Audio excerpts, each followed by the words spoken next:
Bonjour et bienvenue, voici notre tour d'horizon économique, géopolitique, énergétique et boursier. Nous sommes le lundi 23 septembre et pour comprendre comment tourne la planète finance, c'est sur l'inforruptible et nulle part ailleurs. Et l'épisode du jour s'intitulera Le gouvernement Macron 3, plus jupitérien, ça se peut pas. Voilà. Le suspense est maintenant terminé.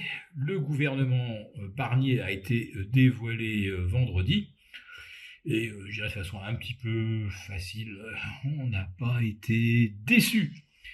On va commencer par la priorité des priorités, à savoir le ministère de l'économie, qui reprend les rênes de nos finances en quasi-faillite. Le nom de l'heureux élu, c'est Antoine Armand, énarque, inspecteur des finances, tout comme Emmanuel Macron. C'est un fidèle de la première heure, compagnon de Macron dans sa conquête de l'Élysée en 2017, et qui est resté évidemment dans les premiers cercles du pouvoir et notamment des finances. Et il se félicite donc, et il félicite son prédécesseur, Bruno Le Maire, pour l'impressionnant bilan qu'il lui a légué, tout en décernant un quitus et un satisfecit à toute l'équipe de Bruno Le Maire, qui a contribué au creusement d'un trou de 1000 milliards dans nos finances. Nous ne savons pas encore combien des ex-membres du cabinet Le Maire vont être maintenus.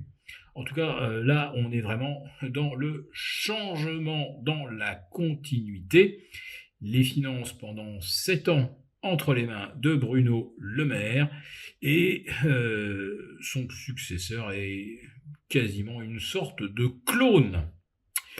Autre ministre très macroniste, il s'agit de monsieur Ferracci. Marc Ferracci, non, vous dit peut-être pas grand-chose, mais c'était quand même le vice-président du groupe LREM à l'Assemblée, également élu député LREM d'ailleurs de la première heure.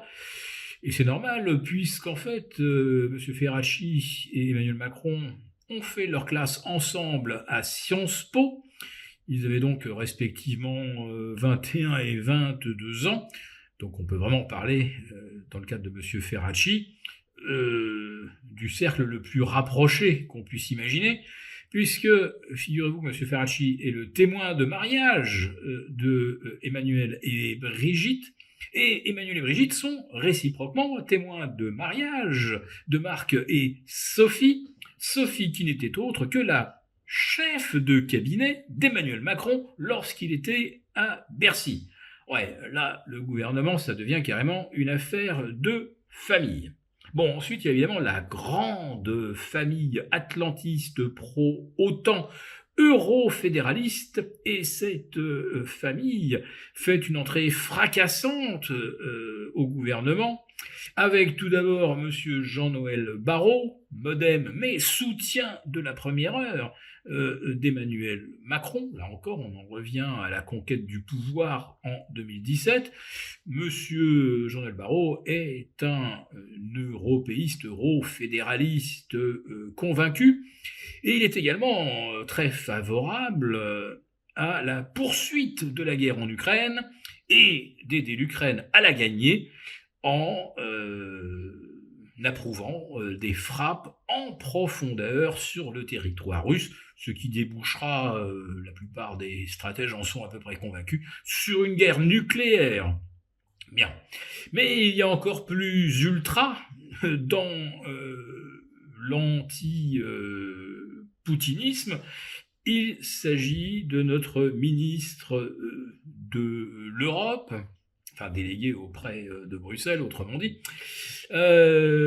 qui s'appelle Monsieur Benjamin Haddad, Et lui, eh bien, c'est pas seulement un atlantiste, il participe à des think tanks américains. Certaines mauvaises langues disent que c'est tout simplement un honorable correspondant et un relais de la CIA. Tout ça parce qu'il défend effectivement mordicus toutes les propositions et la lecture de de la géopolitique, c'est effectivement made in deep state américain. Et M. Benjamin Haddad était également un des plus fidèles soutiens de Benjamin Netanyahou, et il approuve complètement l'écrasement de Gaza sous les bombes, et il était même d'ailleurs opposé à des négociations entre le Hamas et l'État israélien, qui auraient permis par exemple de libérer les otages. Donc M. Haddad, c'est vraiment le profil, l'archétype du deep state américain, va-t-en-guerre, on dit warmonger. Ça en fait quand même deux qui vont siéger au Conseil des ministres, et c'est un vrai tournant. C'est-à-dire que ce qui se dessinait en filigrane avec le gouvernement Macron 1 et Macron 2, là, on y va carrément, on affiche la couleur haut et clair. Eurofédéralisme, pro-atlantisme, otanisme et anti-russe,